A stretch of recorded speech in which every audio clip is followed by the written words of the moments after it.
Tonight, gun control goes to the states, fake news in Kenya, and turning down the big labels.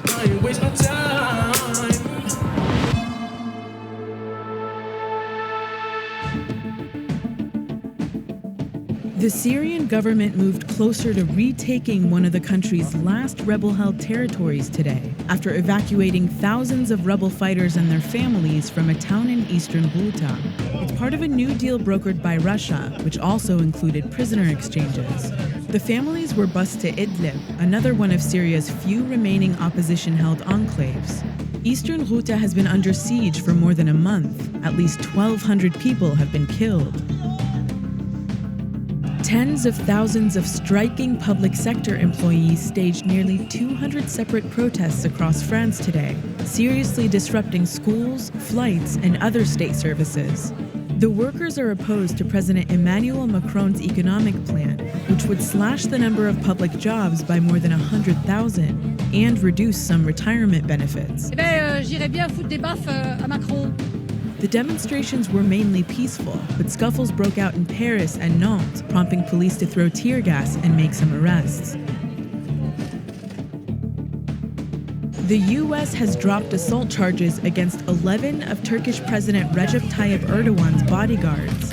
15 of them were indicted after a bloody fight in D.C. last May, when they beat up anti-Turkey protesters unprovoked. The brawl sent at least 9 demonstrators to the hospital. It's unclear why the charges were dropped, but the indictments had strained relations between the U.S. and Turkey, a critical ally in the Middle East. Assault charges are still pending against 4 of the bodyguards. John Dowd, one of the lawyers representing President Trump in the special counsel's Russia investigation, resigned today. Dowd joined the president's legal team less than a year ago, and according to the New York Times, decided to step down because the president was ignoring his legal advice. Dowd advocated for cooperation with Robert Mueller's team. Trump, instead, has taken a more aggressive approach, accusing Mueller of leading a witch hunt and stacking his team with Democrats and Clinton supporters. But Trump has also said that he's willing to meet with Mueller, and he reiterated that today. Mr. President, would you still like to testify to Special Counsel Robert Mueller, sir? Thank you. Sure. I would like to. John Bolton will be the Trump administration's next national security advisor, replacing General H.R. McMaster, who's retiring from the military. Bolton is a hardline neoconservative, known for being the most hawkish member of the Bush administration and for his hatred of the United Nations, where he served as ambassador.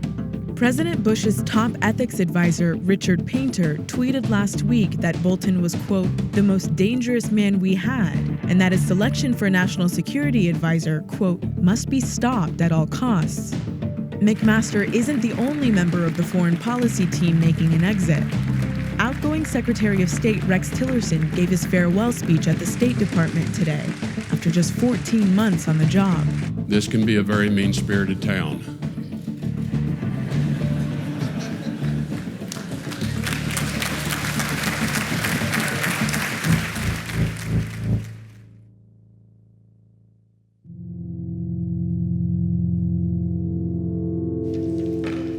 For what purpose does the gentlewoman from Texas seek recognition? He asked unanimous consent to address the House for 1 minute. Congress moved closer today toward passing an omnibus spending bill to keep the government running for another 6 months. The deal includes 2 very small changes to American gun law. It incorporates the Fix NICS bill, which would encourage states to improve their reporting to the National Background Check System. And it includes language allowing the CDC to study gun violence. Bigger reforms don't have a shot at passing in D.C., so activists are trying to apply pressure where it has a better chance of being felt, in their states.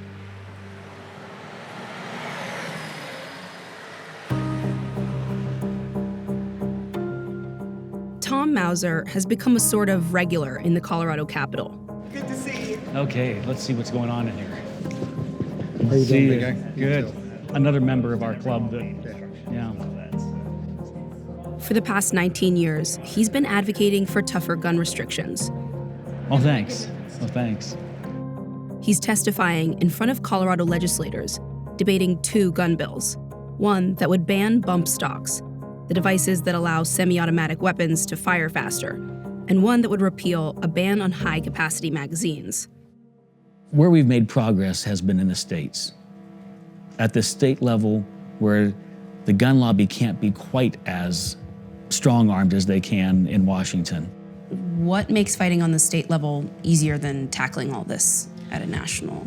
You know, I think one of the things that makes it different is that when you have people from that state testifying at the state legislature and really personalizing it, that makes a difference. Is there anything different about the atmosphere right now? Post-Parkland? After having done this for 19 years, I've seen how things slip and we just go back in the same old ways. But I really feel an energy here that I think could really make a difference. If they stick to it, this is their issue. The same as, you know, for my generation, it was Vietnam. You know, we had to speak out about Vietnam. And we did, you know, in a big way.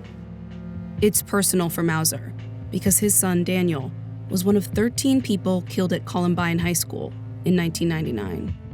Mass shootings like Parkland, which claimed the lives of 17 just over a month ago, are painful reminders of his own loss. It hits you each time. This one was difficult because of the video. Put your hands up, please. That's the same kind of thing that we saw at Columbine. Students running with their arms up in the air. The tearful reunions between parents and kids that got out. It takes you back. And it also gets you pretty damn mad. It's 19 years later, and what have we done to stop this? What have we done to stop this? With that, we'll get started. And we appreciate you being here and bringing forward Senate Bill 51. Please present your bill. Mauser has a few allies. After every shooting, new people come to the Capitol ready to tell their stories. Over time, they become a group, brought together from their shared experiences. Tom Sullivan lost his teenage son in the 2012 mass shooting at a movie theater in nearby Aurora that killed 12 people. There are dead bodies lying here. This is what happens when someone has one of these bump stocks attached to it. We don't need that in the streets of Denver, in the towns of Colorado. Are you Jane Doherty? I am. Oh, great. My reason for supporting this ban is very personal. My sister, Mary Sherlock, was murdered at Sandy Hook along with 20 little children and 5 other educators with the use of the dangerous weapon, the AR-15 rifle, now used by many mass shooters along with high-velocity bullets. You connect with other people who had terrible losses. We come from this place of fear, loss, and grief. You share that same feeling. 5 days from now, there will be thousands of young people right out here marching for their lives and asking what is being done to protect them. A common thing that's said in this field is you belong to a club to which nobody else wants to belong. But once you're in it, you cannot break those bonds. You cannot break those bonds. Though that picture of that killing field, that doesn't look like freedom to any of us. Right. Everyone is going to know somebody that's been touched by gun violence. What challenges are you up against in Colorado? There are certainly some people, the more extreme gun rights people, who feel that, I'm dancing on my son's grave, trying to take their guns away, and who think that, emotions shouldn't be part of this discussion. But really what we're dealing with is common sense. Most people in this country support the right to bear arms, and they also support the need to have limits on those rights. Most people are there. What we're really trying to do is get our political leaders to agree to join us there in the middle. In a state known for its Second Amendment support, Mauser and other survivors have had more losses than wins. In the years after Columbine, advocates pushed through just a handful of restrictions. They thought their chances might be better this year, but pro-gun lawmakers like Patrick Neville didn't budge. He's a Columbine survivor too, on the complete opposite end of the spectrum. Every year since 2014, he's introduced legislation to give teachers conceal and carry rights. Well, I think if you actually look at specifically my bill, I think that would actually stop this from happening. Every circumstance you look at, if we actually allow good people to defend our students, it actually prevents it or stops it early. And I think we need to move in that direction because my circumstance, I can tell you at Columbine, the shooters obtained their weapons illegally. We were in the middle of an assault weapons ban, and everything being discussed other than actually ending the gun-free zones wouldn't have stopped Columbine from happening. Do you think that the tide is moving with all the national level conversation right now toward more gun restriction? No, I think it's moving more towards actually letting good people defend our students in our classrooms. They see it. The proof is there that this actually works. When you actually have resource officers and good people that are allowed to protect our students, it prevents these. Why can't we have a Second Amendment with some reasonable compromises attached? I'm not seeing any sort of willingness to compromise. It is the fucking dumbest thing I've seen a politician do, and I've seen a lot of fucking dumb politician shit fucking fast, because too many kids are dying in too many schools. Mauser, Doherty, and Sullivan lost on both fronts. No. And Senate Bill 51 is lost. Senator Sonnenberg. Thank you, Madam Chair. I move to postpone indefinitely by reversing roll call. Senator Court. We have to publicize the 3 legislators right here that have prevented, something that 79% of Coloradans want, and that they are the ones that stopped it. Yep. Years after Columbine, what continues to motivate you? That's the fact that we haven't taken care of this problem. We have a long way to go still.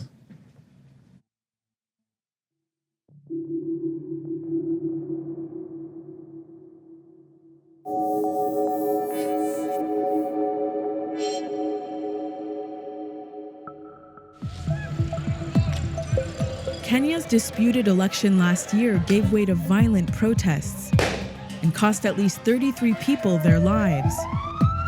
Then, just 2 weeks ago, following months of bitterness, President Uhuru Kenyatta and his rival, opposition leader Raila Odinga, made peace.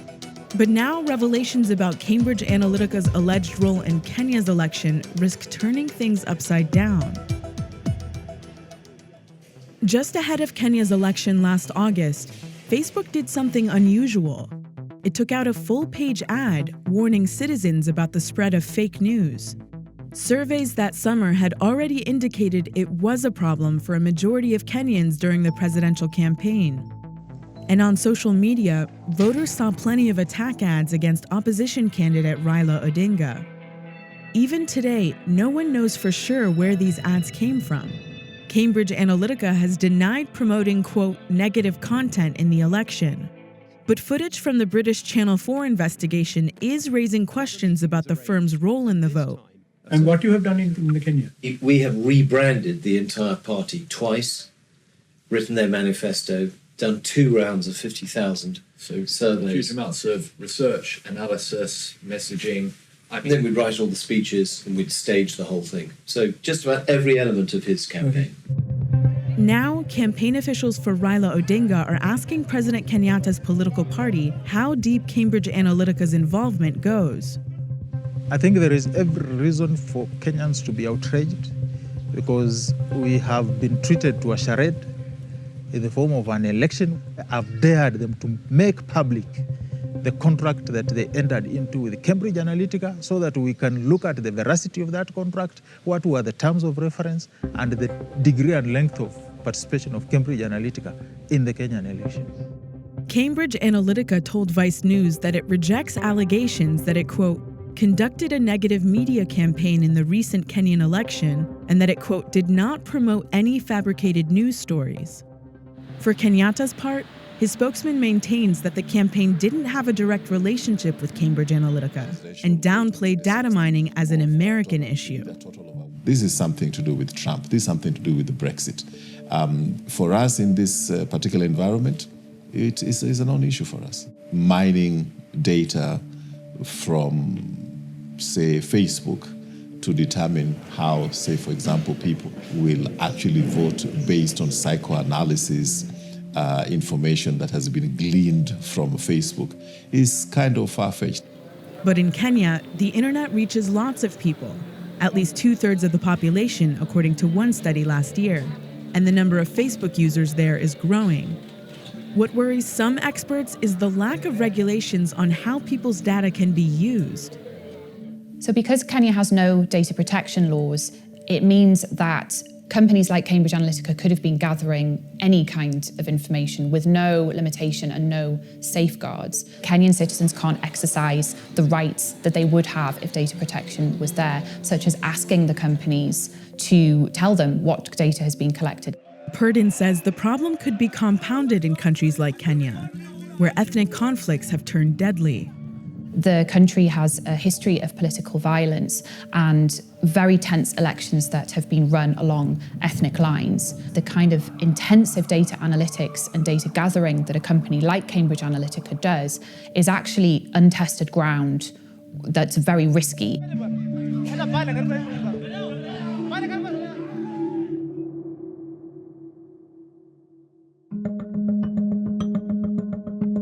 President Trump today announced $50 billion in new tariffs against China, citing rampant Chinese intellectual property violations and theft of trade secrets. This new round of tariffs comes one day before Trump's steel and aluminum tariffs, announced early this month, go into effect. Together, these could be the first salvos in a global trade war, one Trump says he's confident America will win. It's going to make us a much stronger, much richer nation. But no one really knows how to win a trade war because no American president has engaged in a significant one for nearly a century.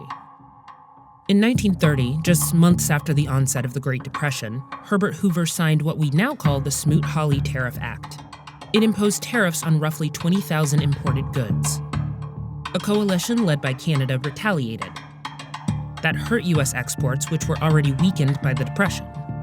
Senator Smoot, Representative Hawley, and President Hoover all lost their bids for re-election in 1932. And Smoot-Hawley was repealed in 1934. But not before it was blamed for deepening the Depression, creating long-lasting commercial ties between Europe and the Soviet Union, and contributing to the rise of global fascism. Other presidents have taken a more targeted approach to tariffs. George W. Bush imposed a 30% tax on foreign steel in 2002. But even that limited approach caused problems. The European Union filed unfair trade charges against the U.S. with the World Trade Organization and was authorized to exact $2 billion in retaliatory measures. Bush dropped the tariffs in 2003, claiming victory, even though studies suggest his tariffs may have cost the U.S. 200,000 steel-related jobs. 15 years later, trade with China is still a challenge. Last year, the U.S. imported $375 billion more in goods from China than it exported to China. And a recent report says Chinese counterfeit goods, pirated software, and stolen trade secrets cost the U.S. up to $600 billion a year. This is what Trump's administration thinks can be changed with tariffs. There are some areas that you just have to protect yourself from. They're not going to change their attitude on these things, but we can at least be in a position where U.S. industry isn't wiped out because of it. And if we don't do that, then shame on us. It's too early to know the consequences of Trump's actions, but China is almost certain to retaliate. China could cut off or restrict imports of American-made planes, cars, and financial services. American farmers are also likely to be a big loser, which would not just harm the American economy, but harm it in places crucial to Trump's re-election. There's already been quite a bit of pushback among his base on the steel tariffs because a higher price of steel is going to have a negative impact on a lot more jobs than can possibly be saved in the steel industry. Farmers are very worried that Chinese retaliation will be focused on agriculture. The other thing is if they try to avoid the technology products, then you're going to have to go after clothing and footwear. And a very large share of U.S. consumption, particularly among low-income people, is the footwear and clothing, the Walmarts and so forth. And if the prices of those things all go up 25%, I think the Trump base is going to recognize that, and I think the reaction to that will be negative.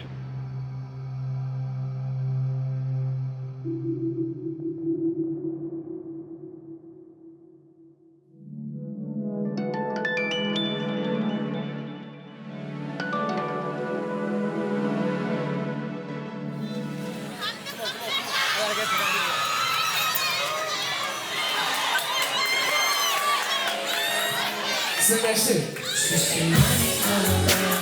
What? Say that shit. Last year, 22-year-old R&B singer Brent Faiyaz caught a break. He was featured on the song Crew, which ended up getting 67 million YouTube views and a Grammy nomination. A record deal would seem like the logical next step, and all the big labels, Atlantic, Interscope, and Epic, offered one. But Brent and his manager turned them down. What were they offering? Well, I know the highest offer we got was kind of like a $250,000 advance, and it was like a $300,000 recording budget for album one. I always said it was never about the money. It was always about the terms. I look at everything from 100% of a pie. So when people say, well, industry standard for a new artist is 18% royalty, and they're gonna say 18% royalty is very high, and I'm thinking to myself, I'm like, 18% out of 100? What are you doing getting 82% on my music? You know what I mean? Like, that stuff just don't make no sense. Brent and Ty are comfortable with trading more work for more control. So comfortable that they broke the music industry taboo against opening their books and showed us what they make and how they make it. It's bound to happen. They began by incorporating Lost Kids, LLC, and investing $30,000 out of their own pockets to record Brent's debut album. They then went on a 3-month tour, using streaming data to guide the way. Chance the Rapper. Brent and Ty were inspired by Chance the Rapper and his partner, Pat, the manager, Corcoran, who found wealth and acclaim on their own terms. It's something music attorney Richard Grable has seen much more of over the past 2 years. Instead of looking for deals, artists come to him for advice on how to avoid labels. Streaming changed everything. You can be a moderately successful indie artist having a couple of 100,000 streams on each track. You're not going to make much money from that. But at that level, if things break the right way, you can play large clubs and small theaters and make money. Artists have to be smarter, and they have to tour more. And they have to do more to keep making sure that the fans come and that they not only pay for a ticket, but, buy a t-shirt. Yeah, no, definitely. We need to know about all analytics, all data, because there has been several ladies that's found music through Pandora. Beauty ain't no issue for someone like you. In January, Brent made $25,350 from streaming on Spotify and Apple Music, which pay out $0.0035 of a dollar and $0.071 of a dollar, respectively. Ty mines the data for those streams to find out exactly where and when a show will sell out, spending roughly $18 a day on ads targeted to those areas. The data tells me what the demand is in the market.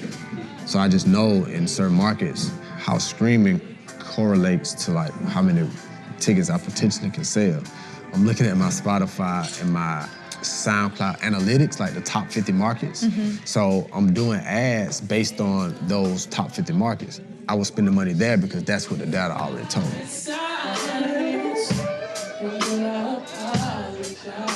Spotify's data not only highlights basic fan metrics, but it also tells artists specifically where their super fans are. These are fans that have streamed the artist's music for 45 days in a row. Spotify targets them with updates about upcoming shows and ticket pre-sales and turns all of this data over to the artist for free. In Philadelphia, Brent has 13,600 listeners and 3,186 superfans. Ty used those numbers to sell out the venue and earn almost $4,000. And in Baltimore, there were 10,000 listeners and 5,743 superfans. That turned into $5,000. After 17 tour stops and royalties from song placements, they walk away with around $30,000 a month. Ty takes 20%. After the data showed him there were strong fan bases in Europe, Ty was able to extend the tour and sell out stops in London, Paris, and Berlin. I didn't want to be indie, you know what I mean? It was like I really wanted to come out like stunting on niggas, but like the indie route kind of chose me. I was celebrating, I ain't had to die, but I was always focused, I ain't waste my time. I'm impressed by what Chance and Pat was able to create. So for me, I'm a competitor. So when I see that we can do this and put up points on the board and get nominated for a Grammy and be a part of those type of records, I'm impressed by that. You know what I'm saying? Baltimore, thank you so much love tonight.